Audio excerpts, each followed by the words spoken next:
Rossi meninggal, Italia kehilangan olahragawan ternama. Ketika kita mendengar nama Rossi, tentu langsung teringat ke sosok pembalap MotoGP asal Italia, Valentino Rossi.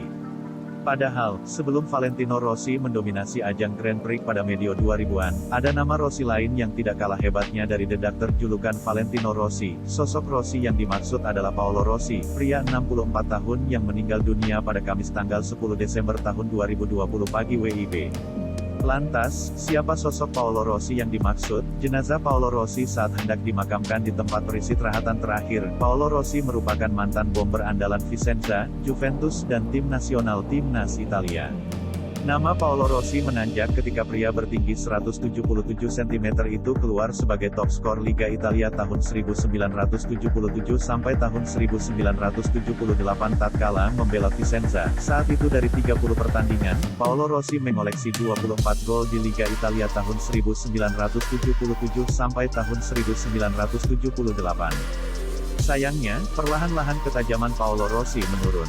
Di Liga Italia tahun 1978 sampai tahun 1979 ia hanya mengoleksi 15 gol bersama Vicenza. Semusim berselang saat membela Perugia, Paolo Rossi mencetak 13 gol. Ternyata di balik ketajamannya, Paolo Rossi sempat terlibat kasus pengaturan skor, layaknya yang terjadi di Italia pada tahun 2004 sampai tahun 2006, Calciopoli. Kala itu, skandal pengaturan skor dinamakan Totonero. Setidaknya ada 7 klub Serie A dan Serie B yang terlibat dalam pengaturan skor tersebut. Untuk individu, yang paling menonjol adalah Paolo Rossi yang saat itu memperkuat Perugia. Akibat kelakukannya, Paolo Rossi dilarang Federasi Sepak Bola Italia, FIGC, untuk berkecimpung di persepakbolaan dunia selama 3 tahun. Namun, setelah banding, hukuman Paolo Rossi dipotong menjadi 2 tahun. Hukuman itu membuat Paolo Rossi melewatkan musim tahun 1980 sampai tahun 1981 dan hampir melewatkan musim tahun 1981 sampai tahun 1982 secara penuh. Kala itu, Paolo Rossi baru bisa bermain di penghujung musim tahun 1981 sampai tahun 1982, tepatnya di 3 laga terakhir Liga Italia. Di 3 laga terakhir itu, Paolo Rossi tampil sebagai starter dan mencetak 1 gol, tepatnya saat Juventus menang 5-1 atas Udinese. Sekadar informasi, Paolo Rossi diboyong Juventus pada musim panas 1981, atau ketika sedang menjalani skorsing, mukjizat pun didapat Paolo Rossi. Meski hanya turun 3 kali di sepanjang musim tahun 1981 sampai tahun 1982, pelatih timnas Italia kala itu, Enzo Bearzot, menyertakan Paolo Rossi untuk tampil di Piala Dunia 1982 yang diselenggarakan di Spanyol. Jika saya tidak membawa Rossi, saya tidak punya pemain yang mampu membuat masalah di area pertahanan lawan, kata Enzo Bearzot. Kepercayaan yang diberikan Enzo Bearzot pun dibayar tuntas Paolo Rossi.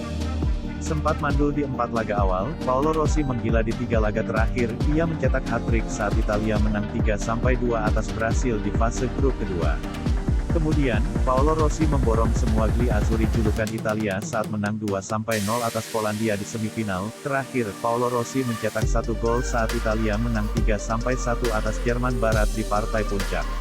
Alhasil, Paolo Rossi keluar sebagai top skor Piala Dunia 1982 dengan koleksi 6 gol. Ia juga dinobatkan sebagai pemain terbaik di Piala Dunia 1982. Keberhasilannya membawa Italia juara Piala Dunia membuat Paolo Rossi memenangkan trofi Ballon d'Or 1982.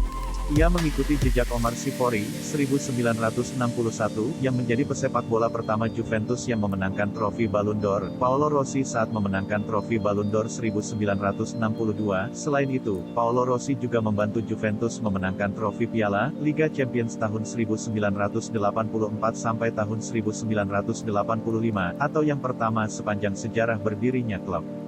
Kala itu di partai puncak, Juventus menang 1-0 atas Liverpool. Selamat jalan Paolo Rossi, sumbangsi Anda untuk perkembangan sepak bola dunia takkan terlupa.